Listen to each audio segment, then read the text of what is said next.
प्यारे दर्शकों नमस्कार। तारीख है आज 7 नवंबर 2025, दिन शुक्रवार, हिंदी तिथि मार्गशीर्ष माह कृष्ण पक्ष द्वितीया। आइए नजर डालते हैं हमारे प्यारे राज्य उत्तराखंड की तमाम बड़ी खबरों पर। वीडियो शुरू करने से पहले कमेंट बॉक्स में जय हिंद लिखकर हमें सपोर्ट करें। तो चलिए शुरू करते हैं। उत्तराखंड रजत जयंती उत्सव, कर्नल सोफिया कुरैशी 9 नवंबर को आएंगी दून, आनंदीबेन पटेल भी पहुंचेंगी। यूपी के राज्यपाल आनंदीबेन पटेल और ऑपरेशन सिंदूर की कॉन्फ्रेंस को लीड करने वाली कर्नल सोफिया कुरैशी 9 नवंबर को दून आएंगी। वो उत्तराखंड की रजत जयंती पर झाझरा स्थित जनजातीय गुरुकुल दून संस्कृति विद्यालय में आयोजित कार्यक्रम में शामिल होंगी। इस कार्यक्रम में कर्नल सोफिया कुरैशी को सुनने के लिए बड़ी संख्या में छात्र छात्राएं और विभिन्न विश्वविद्यालय के कुलपति भी शामिल होंगे। बता दें कि कर्नल सोफिया कुरैशी पहली बार देहरादून आ रही हैं। प्रदेश में बदलने वाला है मौसम, शीतलहर से निपटने के लिए कार्य योजना बनाने के निर्देश। राज्य आपदा प्रबंधन प्राधिकरण के अपर मुख्य कार्यकारी अधिकारी आनंद स्वरूप ने शीतलहर से निपटने के लिए कार्य योजना बनाने के निर्देश दिए हैं। उन्होंने बेसहारा लोगों के लिए रैन बसेरों और प्रमुख भीड़भाड़ वाले स्थानों पर अलाव की व्यवस्था करने को कहा। सचिवालय में हुई बैठक में उन्होंने कहा कि जरूरत पड़ने पर रैन बसेरों की संख्या को बढ़ाया जा सकता है। इसमें साफ सफाई के साथ ही आवश्यक वस्तुओं जैसे हीटर, पानी गर्म करने की रॉड, पर्याप्त संख्या में बिस्तर और कंबल आदि की व्यवस्था की जाए। तृतीय केदार तुंगनाथ मंदिर के कपाट शीतकाल के लिए बंद। इस वर्ष 1.5 लाख तीर्थयात्रियों ने किए दर्शन। तृतीय केदार भगवान तुंगनाथ मंदिर के कपाट शीतकाल के लिए बंद कर दिए गए। इस वर्ष 1.5 लाख तीर्थयात्रियों ने तुंगनाथ के दर्शन किए। कपाट बंद होने के बाद भगवान तुंगनाथ की चल विग्रह डोली ने प्रथम पड़ाव चोपता के लिए प्रस्थान किया। इस अवसर पर 500 से अधिक श्रद्धालु कपाट बंद होने के साक्षी रहे। बीकेटीसी के मुख्य कार्याधिकारी विजय प्रसाद थपलियाल की उपस्थिति में 10:30 बजे से कपाट बंद की प्रक्रिया शुरू हो गई थी। भोग यज्ञ हवन पूजा के बाद भगवान तुंगनाथ के स्वयंभू शिवलिंग को समाधि रूप दिया गया। विश्व कप विजेता टीम की क्रिकेटर स्नेहा राणा को सीएम धामी ने दी बधाई। 50 लाख की प्रोत्साहन राशि की घोषणा की। उत्तराखंड के मुख्यमंत्री पुष्कर सिंह धामी ने विश्व कप जीतने वाली भारतीय महिला क्रिकेट टीम के सदस्य उत्तराखंड की स्नेहा राणा से फोन पर बातचीत कर उन्हें शुभकामनाएं दी और उन्हें 50 लाख रुपए की प्रोत्साहन राशि घोषित की।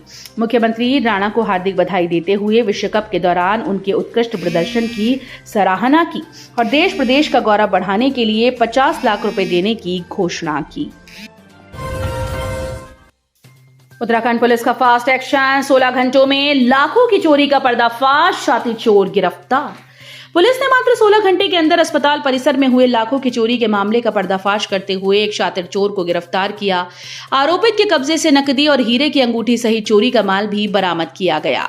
सितारगंज कोतवाली प्रभारी निरीक्षक सुंदरम शर्मा ने बताया कि एसएचओ हॉस्पिटल के चिकित्सक ऋषिकेश सिंह ने चौकी सरकड़ा में उनके घर में चोरी होने संबंधी शिकायत दर्ज कराई। चोर लाख रुपए नकद और करीब 1.5 लाख रुपए मूल्य की हीरे की अंगूठी चुरा ले गए थे। पुलिस ने मामले में प्राथमिकी पंजीकृत कर जांच शुरू की। एसएसपी ने विशेष टीम गठित करने के लिए निर्देश दिए हैं। टीम ने करीब 45 सीसीटीवी कैमरों की फुटेज खंगाली, जिसमें एक संदिग्ध व्यक्ति की स्पष्ट तस्वीर मिली है। विधानसभा का विशेष सत्र, दुर्गम पर्वतीय क्षेत्रों के विकास कार्यों का विशेष मॉडल बनाएगी सरकार। विधानसभा सत्र के समापन पर संसदीय कार्य मंत्री सुबोध उनियाल ने कहा कि दुर्गम पर्वतीय क्षेत्रों में विकास कार्यों का विशेष मॉडल बनाया जाएगा। उन्होंने संविदा कर्मियों के नियमितीकरण नियमावली का प्रस्ताव शीघ्र कैबिनेट में लाने और नजूल भूमि पर भूमिहीनों को मालिकाना हक देने पर कैबिनेट उपसमिति का फैसला जल्द आने का आश्वासन दिया। वहीं सदन अनिश्चितकाल के लिए स्थगित हो गया। विशेष सत्र के तीसरे दिन सत्तापक्ष के विधायकों ने जहां सरकार की उपलब्धियों पर प्रकाश डाला, तो वहीं विपक्षी विधायकों ने पूर्ववर्ती सरकारों की उपलब्धियों के साथ ही वर्तमान हालात पर चिंता भी जताई। धान खरीद में कुमाऊं ने तोड़ा रिकॉर्ड। पूरे प्रदेश में सबसे ज्यादा खटीमा में हुई धान की खरीद। उत्तराखंड में धान खरीद का लक्ष्य 5.25 लाख मीट्रिक टन निर्धारित किया गया है। इसमें कुमाऊं क्षेत्र से 4.25 लाख और गढ़वाल से 0.50 लाख मीट्रिक टन धान खरीद का लक्ष्य है। प्रदेश की 29 मंडी समितियों में धान खरीद की प्रक्रिया जारी है और अब तक 35.10 लाख क्विंटल धान खरीद हो चुकी है। दिलचस्प यह है कि प्रदेश के मुखिया सीएम पुष्कर सिंह धामी के गृह क्षेत्र खटीमा में इस बार धान खरीद प्रदेश में सबसे अधिक हुई।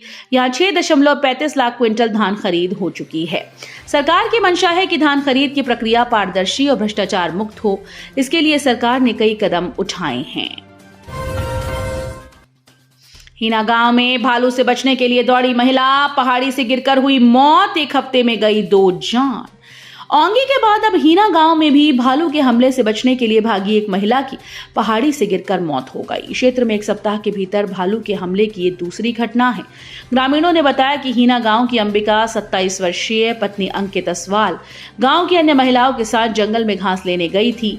झाड़ियों में छुपे भालू ने अचानक से उस पर हमला कर दिया। भालू से बचने के लिए वो दौड़ी। इसी दौरान पैर फिसलने से पहाड़ी से नीचे गिर गई, जिससे उसकी मौत हो गई। अन्य महिलाओं ने बमुश्किल भागकर जान बचाई। उन्होंने गांव पहुंचकर ग्रामीणों को घटना की जानकारी दी। गांव के विजयपाल मखलोगा ने बताया कि इस मौके पर पहुंचे ग्रामीण शव गांव लाए और प्रशासन को सूचना दी। उत्तराखंड के सीएम धामी का कांग्रेस पर वार, बोले शहजादे राहुल ने बयान से साबित किया कि वो टुकड़े गैंग के मुखिया। कांग्रेस के पूर्व राष्ट्रीय अध्यक्ष राहुल गांधी के सेना में आरक्षण की पैरवी करने को लेकर मुख्यमंत्री पुष्कर सिंह धामी ने पलटवार किया।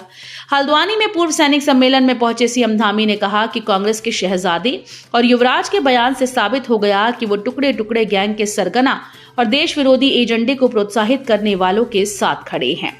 पीएम मोदी के नेतृत्व में आज भारत रक्षा क्षेत्र में आत्मनिर्भर बन चुका है। ऑपरेशन सिंदूर के दौरान भारतीय सेना के पराक्रम और स्वदेशी मिसाइलों के दम पर पाकिस्तान को घुटने टेकने पर मजबूर होना पड़ा, मगर राहुल गांधी जैसे लोग अपने बयानों से सैनिकों के मनोबल को तोड़ने के साथ राष्ट्र की अस्मिता पर भी चोट पहुंचा रहे हैं। उत्तराखंड सड़कों का जाल दुगना, हवाई सेवा भी शुरू, लेकिन पहाड़ में सिमटी रोडवेज।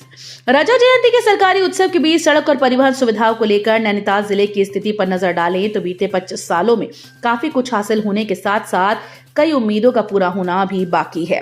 पुराने दौर के मुकाबले सड़कों का नेटवर्क दुगना हो चुका है।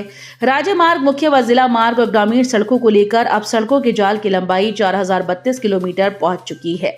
पुलों की संख्या बढ़ी है। दूसरी तरफ परिवहन सुविधा के ढांचे पर नजर डालें तो मैदानी क्षेत्रों में रोडवेज बसेस की संख्या तो बढ़ी, लेकिन पर्वतीय क्षेत्रों में परिवहन निगम सिमटता नजर आया। हालांकि हेली सेवाओं ने जरूर नई उम्मीदें भरी। शादी हुई नहीं, 19 लाख रुपए के चक्कर में फाइल्स में बना ली पत्नी, जानिए पूरा मामला।